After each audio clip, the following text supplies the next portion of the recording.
The United Nations Educational, Scientific, and Cultural Organization, UNESCO, is a specialized agency of the United Nations.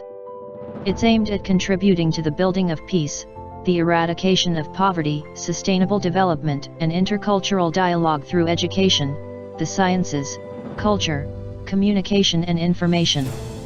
The decision to establish UNESCO was held at the London Conference on November 9. And in 1946, the organization was recognized as a subsidiary of the United Nations. Its headquarters are located in Paris. And today we are going to introduce the World Heritage Sites, which is declared and recognition by UNESCO.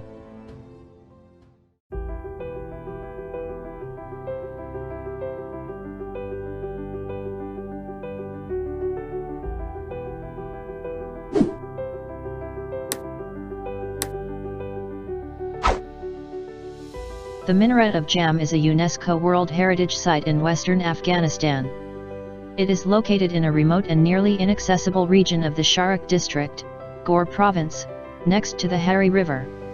The 65-meter, 213 feet, or 62-meter, 203 feet, high minaret was built around 1190 entirely of baked bricks and is famous for its intricate brick, stucco, and glazed tile decoration, which consists of alternating bands of Kufic and Nazca calligraphy, geometric patterns, and verses from the Quran. During the 12th and 13th century, the Ghurids controlled what is now Afghanistan, but also parts of eastern Iran, Central Asia, northern India, and parts of Pakistan.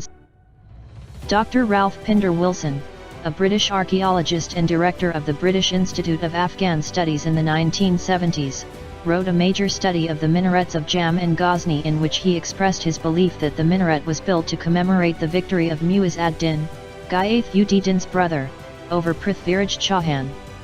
This victory allowed Islam to spread into the northern Indian subcontinent. Pinder Wilson believed that the minaret was built in the style of the time, which included a tradition of early Islamic victory towers proclaiming the conquering power of Islam. 9.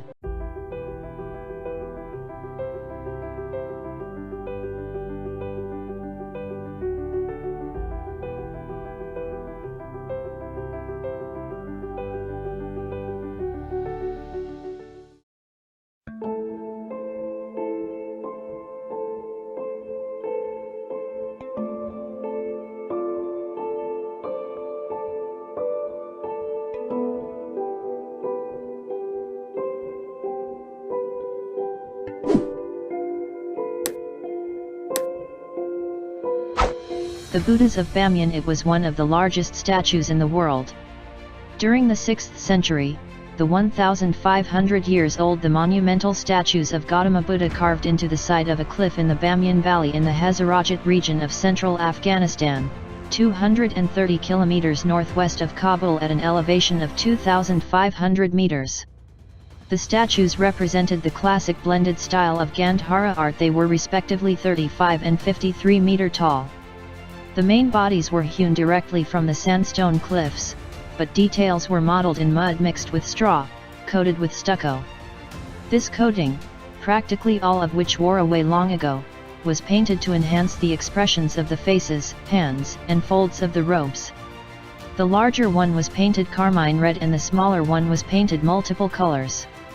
The lower parts of the statue's arms were constructed from the same mud straw mix supported on wooden armatures. There are many more relatively small carvings in the mountains of this region. A river of the same name flows through this beautiful valley. The most striking feature of the Bamyan Valley, on the north bank of the river, around 1.5 kilometers long, a steep natural wall exists here. Due to the archaeological existence of numerous monasteries and Buddhist artifacts, this mountainous is currently listed as a UNESCO World Heritage Site. The statues were blown up and destroyed in March 2001 by the Taliban, on orders from leader Mullah Mohammed Omar, after the Taliban government declared that they were idols. Currently, in combination of Japan, Switzerland, and other countries have taken the initiative to rebuild and restore the statues.